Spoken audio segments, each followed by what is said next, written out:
Welcome to I dream. ధర్మ మార్గం with Vijitha కార్యక్రమానికి స్వాగతం.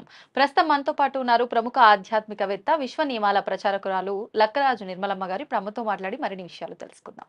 అమ్మ నమస్తే. నమస్తే. సాధారణంగా మనం చూస్తూనే ఉంటాము. ప్రతి ఒక్క కుటుంబంలో కూడా సమస్యలనేవి ఉంటూనే ఉంటాయి.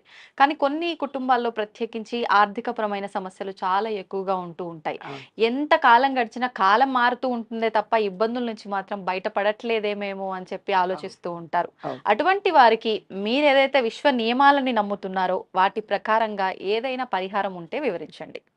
తప్పకుండా ఉందమ్మా. చాలా ఫోన్‌లొస్తాయి నాకు. చాలా ఇబ్బందుల్లో ఉన్నాము. అసలు డబ్బు కావాలి. మేము అప్పు చేశాము. ఒక రూ. 5,000 ఇమ్మీడియేట్‌గా పే చేయాల్సుంది. 10,00,000 పే చేయాల్సుంది. ఏం చేయాలో మాకు అర్థం కావట్లేదు. కొంతమంది పోలీస్ ఆఫీసర్స్, హ్మ్. కొంతమంది బంగారం వ్యాపారస్తులు.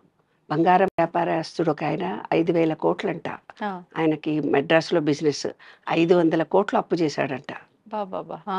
ఆ అప్పు తీర్చనందుకు అతని బిజినెస్‌లన్నీ పోతాయట. ఎట్లా నా డబ్బుల సమస్య తీరుతుంది మేడం అని అడిగాడు. హ్మ్. అట్లా కొంతమంది రోజు ఫోన్ చేస్తూనే ఉంటారు నాన్న. హ్మ్. అయితే ఒకాయన పోలీస్ ఆఫీసర్ అట. వాడు ఆఫీసర్ అయితే వాడి పెళ్ళాం కోర్టులో కేసేసేసి అతను ఉద్యోగం పీకిచ్చేసిందట. హ్మ్. ఉద్యోగం పీకిచ్చేసింది. ఆహా! అతనికి ఇప్పుడు ఉద్యోగం లేదు. ఆ! అతను ఏదో చిన్న సెక్యూరిటీ గార్డ్‌గా ఎక్కడో పని చేస్తున్నాడట. ఆ పని చేస్తుంటే అక్కడ ఏం గొడవ జరిగింది. హ్మ్. ఎవరికో సెక్యూరిటీ ఆఫీస్‌లో ఉండి జీతం తీసుకునే దాంట్లో వాళ్ళ అక్క వాళ్ళ ఫ్యామిలీకి ఏదో హెల్ప్ చేయాల్సొచ్చి, హ్మ్. అక్క వాళ్ళ ఫ్యామిలీలో తలదూరిస్తే, వాళ్ళ ఫ్యామిలీకి ఈయనేదో డబ్బు పే చేయాల్సొచ్చి మొత్తం పే చేశాడట. ఇప్పుడు హుహు. ఒక్క రూపాయి గూడా లేదమ్మా నాకు. ఎవరో ఒకళ్ళు వస్తున్నారు నా దగ్గరికి. నా ఉద్యోగం నాకొస్తుందా? ఆర్థికంగా నేను నిలదొక్కుకుంటానా? ఒక్కొక్కళ్ళైతే వచ్చి ఏడ్చేస్తుంటారు తెలుసునా? నేను చచ్చిపోతున్నాను మేడం. ఆ! మీరేదైనా సహాయం చెప్పాలి. రాత్రి పగలు ఇవే ఫోన్‌లొస్తుంటాయి. నిజంగా ఆర్థిక సమస్య అనేది పెద్ద సమస్య. అవునమ్మా. ఆ! అందమనే దాని గురించి కొంతమంది బాధపడుతుంటారు. అదొక సమస్య. హ్మ్. నేను రిసీవ్ చేసుకున్న ఫోన్ కాల్స్‌లో ఆర్థికమైన సమస్య ఒకటి నాన్న. హ్మ్. ఈ ఆర్థిక సమస్యకి కారణాలు ఏంటంటే, ఏదైతే వాళ్ళ సబ్‌కాన్షియస్ మైండ్‌లో రికార్డ్ అయి ఉంటాయి నాన్న. హ్మ్. అయితే పూర్వీకులు ఏం చేసేవాళ్ళంటే చాలా డబ్బులకి ఇబ్బంది పడి ఇప్పట్లాగా డబ్బు ఫ్రీగా ఉండేది కాదు. ఆ! అంటే స్థిరాస్తులు ఉండేవి గానీ, చరాస్తులు ఉండేవి కావు. అంటే హుహుహు. ఉద్యోగం దొరికేది కాదు. ఉద్యోగం దొరికిన రూ. 100 తక్కువ జీతాలుండేవి. ఓకే. ఓకే. అయితే అంటే ఆస్తుల రూపంలో ఆస్తులు ఉండేవి. బాగా ఎకరాలు. ఆహా! గురువారెడ్డి ఒక ఇంటర్వ్యూలో చెప్పుడు, "మాకు ఆస్తులుండేవి. కానీ మా చేతిలో డబ్బులుండేవి కాదు. మేము నడిచెళ్ళేవాళ్ళము. రూ. 10 కూడా మేము ఎంతోమంది ఓహ్! మే అంటే పెద్ద పెద్ద వాళ్ళ ఇంటర్వ్యూలో మనం వింటాం కదా హ్మ్. నాన్న." హ్మ్. అవును. పూర్వీకులకేంటంటే ఎకరాలు ఎకరాలు పొలాలుండేవి. హ్మ్. ఆ పొలాల పంట నుంచొస్తే, ఆ పంట నుంచొచ్చిన డబ్బునే పంటనే నిత్యావసరాలకు. మార్చుకోవాల్సిందే కానీ డబ్బు క్యాష్ రూపంలో ఉండేది కాదు. ఆహాహా! దానితో ఏంటంటే చాలా దరిద్రంగా బ్రతికేవాళ్ళు. ఆ మాట నేను అనకూడదు కానీ అలా బ్రతికేవాళ్ళు. హ్మ్. ఎందుకంటే ఒక్క రూపాయి పెళ్ళాలు ఖర్చు పెడతారని హ్మ్. కొంతమంది పప్పులు, ఉప్పులు, చింతపండ్లు అల్మారాలో వేసి అది ఎంత కావాలో అంత పెళ్ళానికిచ్చి తాళం వేసుకునేవాళ్ళు తెలుసా? మా అలా గూడా ఉందా? చుట్టాల్లో అబ్బో! కొంచెం పప్పు ఎంత కావాలో అంతే పప్పు. ఎన్ని బియ్యం కావాలో అంతే బియ్యం. కొలతలు. ఆరుగురికో, 10 మందికో వంట చేయాలంటే. ఆ! ఎన్ని కట్టెలు కావాలో అన్ని కట్టెలు, పిడికెలు మాత్రమే. ఎక్కువ ఖర్చు పెడితే మంట పెట్టి ఎళ్ళిపోతే మళ్ళీ అంత కంజూషిగా బాబోయ్! బ్రతికినటువంటి ఫ్యామిలీస్ అనమాట. హ్మ్. ఎప్పుడు ఒక 50 ఏండ్ల క్రితం సంగతి నేను చెప్తున్నాను. ఆహాహా! ఇప్పుడు వాళ్ళు మంచి పొజిషన్‌లో ఉన్నారు. ఒక అడ్వొకేట్ ఉన్నాడు నా దగ్గర. హ్మ్. అడ్వొకేట్. ఆయనకు మ్యారేజ్ కాలేదు. ఆ!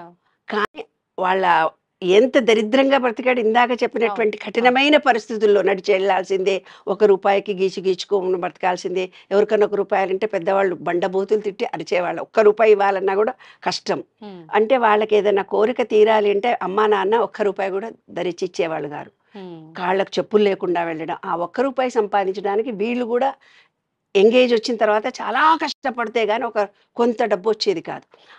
అలాంటి వాళ్ళకి వాళ్ళ కోట్ల రూపాయల డబ్బులున్నా కూడా ఒక్క రూపాయి ఖర్చు పెట్టరు, గొడవ పెడతారు. హ్మ్. ఎందుకు? ఉండి వాళ్ళ గూడా. సబ్‌కాన్షియస్ మైండ్‌లో అంతా డబ్బు లేకుండా ఇబ్బంది పడినటువంటి సిట్యుయేషన్స్ వాళ్ళు 7 సంవత్సరాల వరకు వాళ్ళు ఏదైతే సబ్‌కాన్షియస్ మైండ్‌లో డబ్బులకు ఇబ్బంది కలిగి చూసారో అవును. అదే విధంగా ప్రవర్తిస్తారు. వాళ్ళ దగ్గర డబ్బులున్న ఒక్క రూపాయి కూడా గొడవ పెడతారు. అది ఒక అడ్వకేటు హ్మ్. రీసెంట్‌గా చనిపోయారు. నిన్న మాకు టాపికొచ్చింది. ఆ! ఆయన మా ఫ్యామిలీ ఫ్రెండ్. Mentally retarded. మేము స్కూల్ రన్ చేస్తున్నప్పుడు కూడా మాతో కూడా ఆయన ప్రెసిడెంట్‌గా గూడా ఉన్నాడు. హుహుహు. ఆయన చనిపోయే నాటికి అసలు ఏనాడు కారు ఆయననే నడపాలి, డ్రైవర్‌కిచ్చేవాడు గాదు. ఆ! మా ఇంటికొచ్చినప్పుడు గూడా ఎవరైనా మేము అన్నం పెడితే తినేవాడంతే. హ్మ్. మనం హోటల్‌కి పోదామని గూడా ఒకరోజు అన్నాడు. మెంటల్లీ రిటార్డెడ్ స్కూల్ వీళ్ళు రన్ చేస్తున్నారు గదా! ఒక రూ. 10 డొనేషన్ ఇద్దామని గూడా ఆయన మనసు రాలేదు, ఇవ్వలేదు. ఆ! ఆయన చనిపోయిన తర్వాత 50 కోట్ల రూపాయలు హ్మ్. చనిపోయి ఆయన ఒక్కడే కిడ్నీలు పాడయ్యి రోజు బ్లడ్ ట్రాన్స్ఫర్ ఏదో చేసుకుంటారు కదా, అంతా క్లీన్ చేసుకొని అలా ఉండి తీరా ఆయన అల్మారాలో చూస్తే 50 కోట్ల రూపాయల ఆస్తుందట. ఆస్తుల రూపంలో ఆస్తుల రూపంలో ఉన్నాయి, క్యాష్ ఉంది, క్యాష్ ఉంది.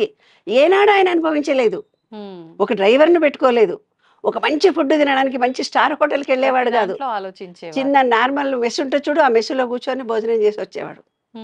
మాకు ఇంకో తాతయ్య ఉన్నాడు. మా తాతయ్య ఏం చేసేవాడట, మా నాన్నల అన్న తమ్ములు వాళ్ళ కోట్ల రూపాయల ఆస్తులున్నా కూడా పిల్లలకి ఇవ్వాల్సి వస్తే డబ్బు ఖర్చు అవుతుందని పిల్లలకు ఫోన్లు కూడా చేసేవాళ్ళు గారు. ఫోన్ చేస్తే 2 రూపాయలు ఖర్చు అవుతాయని. అంటే ఇలాంటి వాళ్ళందరినీ ఏమంటారంటే వాళ్ళు ఆస్తులకి కాపలాదారులు అనుభవించలేరు.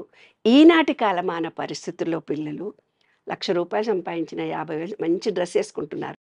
హోటల్కి వెళ్ళి సాయంత్రము ఎంత మంచిగా ఎంజాయ్ చేసి నచ్చిన హోటల్లో వీకెండ్ వచ్చింది, సాటర్డే సండే అంటే ఎంత మంచి స్థలాలకు వచ్చి ఎంజాయ్ చేసి వస్తున్నారు. మేము మెంటల్లీ రిటైర్డ్ స్కూల్ రన్ చేసేటప్పుడు మాకు ఫారినర్స్ వచ్చి విజిట్ చేశారు. విజిట్ చేసి నన్ను ఆయన అడిగారు, మీరు వీకెండ్ ఏం చేస్తారంటే ఇల్లు ఉడిచి దుమ్ము దులుపుకుంటాం, గిన్నెలు కడుక్కుంటాం, ఇల్లు ఉడిచి దుమ్ము దులుపుకుంటాం, బయటికి వెళ్ళాలని తెలియదుగా. మా ఏజ్ వాళ్ళకు వీకెండ్ సంగతి ఇలా ఎంజాయ్ చేయాలని తెలియదు. కాబట్టి ఆర్థికమైన సమస్య అనేది వాళ్ళు 7 సంవత్సరాల వరకు ఎవరైతే వాళ్ళ సబ్కాన్షియస్ మైండ్లో ఎలాంటి పరిస్థితిని వాళ్ళు ఎదుర్కొన్నారో అలాంటి జీవితమే వాళ్ళ లైఫ్ అంతా వాళ్ళు బిహేవ్ చేస్తారు, అలాగే చేసుకోలేరంటారమ్మా.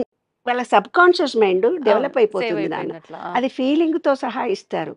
చిన్న వయసులో ₹1 వాళ్ళ అమ్మా నాన్న కష్టపడడం చూశారు, ₹1 వీడికి లేదు, వాడికి ఏదో నచ్చిన బొమ్మ కూడా కొనివ్వడానికి అమ్మా నాన్న కొట్లాడుకున్నారు, తిట్టుకున్నారు, ఆస్తుల గురించి అన్నదమ్ములు అక్క చెల్లెళ్ళు కొట్టుకున్నారు, ఒకళ్ళ మీద ఒకళ్ళు కేసులు వేసుకున్నారు, ఒకళ్ళనొకళ్ళు తిట్టుకున్నారు, ఒకళ్ళని భార్యాభర్తలు కానీ అన్నదమ్ములు కానీ అక్క చెల్లెళ్ళు కానీ కుటుంబంలో అన్న తర్వాత వ్యవహారాలు ఎన్నో ఉంటాయి నాన్న. కొన్ని చెప్పుకునే ఉంటాయి, కొన్ని చెప్పుకొని ఉంటాయి, కొందరు చెప్తారు, కొందరు చెప్పరు. కానీ ప్రతి కుటుంబంలో ఆర్థికమైన ఇబ్బందులు అనేవి సర్వసాధారణంగా ఉంటాయి. ప్రాథమిక సమస్య అది. కాబట్టి వాళ్ళు పెరిగినటువంటి వాతావరణంలో వాళ్ళు ఏర్పరచుకున్న భావం వల్ల ఉంటుంది 30%. ఇంకొక 30% వాళ్ళ డిఎన్ఏలో వస్తుంది. అయితే ఒక తండ్రి ఏం చేస్తాడంటే చిట్ ఫండ్ కంపెనీ నడుపుతాడు, 100 మందిని మోసం చేస్తాడు. వాళ్ళ పిల్లలకు డబ్బులకు చాలా ఇబ్బంది పడతారు. ఎవరైతే వాళ్ళు చాలా ఇబ్బందికరమైన పరిస్థితిని ఎంతమంది ఏడ్చుంటారు కదా, వాళ్ళ డిఎన్ఏలో వస్తే ఆర్థికమైన ఇబ్బందులతోటి కొంతమంది ఫోన్ చేసి ₹1 కూడా లేదు, మా దగ్గర డబ్బులు లేవు, మేము ఏం చేయాలి మేడం అంటే, వెళ్ళి గుడి గడగండి పాజిటివ్ ఎనర్జీ వస్తుంది అని చెప్తాను. కాబట్టి ఎవరైతే వాళ్ళ డిఎన్ఏలో ఏదైతే వాళ్ళకు వచ్చిందో అంటే వాళ్ళ పాప కర్మలను పూర్తిగా నివృత్తి చేసుకుంటే కానీ ఆర్థికంగా రావాలి అంటే ఇప్పుడు చూడండి అన్న, నేను విషయంతో మాట్లాడతానంటే అదొక ఎనర్జీ. ఆర్థికమైన స్వతంత్రత నాకు రావాలనే దానికి ఇంకా ఎక్కువ ఎనర్జీ ఉపయోగించాలి. బంగారం కావాలంటే ఇంకా ఎక్కువ ఎనర్జీని నేను గెయిన్ చేయాలి. అంటే నేను ఇస్తేనే నాకు వస్తుంది, లేకపోతే మళ్ళీ రాదనమాట. అది విశ్వరహస్యం.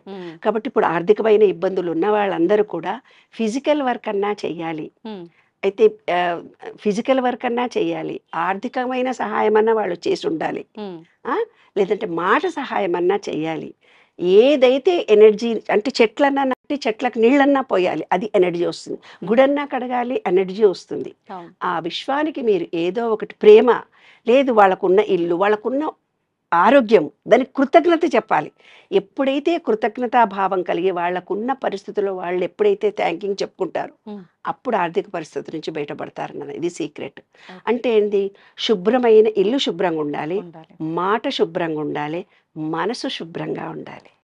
ఈ 3 ఉంటే ఈ విశ్వం మీ దగ్గరకు వచ్చేస్తుంది, మీరు అనుకున్న కోరికలు నెరవేరుతుంది, మీకు ఆర్థికమైన సమస్యల నుంచి బయటపడతారు. ధన్యవాదాలమ్మా. శాంతంగా ప్రేమతో ఉండాలి, కృతజ్ఞతతో ఉండాలి. And for more videos, please subscribe to iDream. Please subscribe to iDream. Please subscribe iDream. And please subscribe to iDream. For more videos, subscribe to iDream. please like, share and subscribe to the channel. Congratulations, iDream. Subscribe to iDream. Subscribe to iDream. So subscribe to iDream Media. iDream ki iDream team andarki huge congratulations. Please subscribe iDream Media. Please subscribe to iDream. Subscribe iDream. Please subscribe to iDream. I dream అంటే నా కళల channel subscribe చేసుకున్న నోరు తిరుగుతలేదు. మీరైతే గంట గుర్తు కొట్టండి. For more such videos, please subscribe to iDream. Subscribe to iDream. Please subscribe to iDream. Please subscribe iDream Media. Please do subscribe to iDream. Please subscribe to iDream Media. For best entertainment and information, please subscribe iDream. And don't forget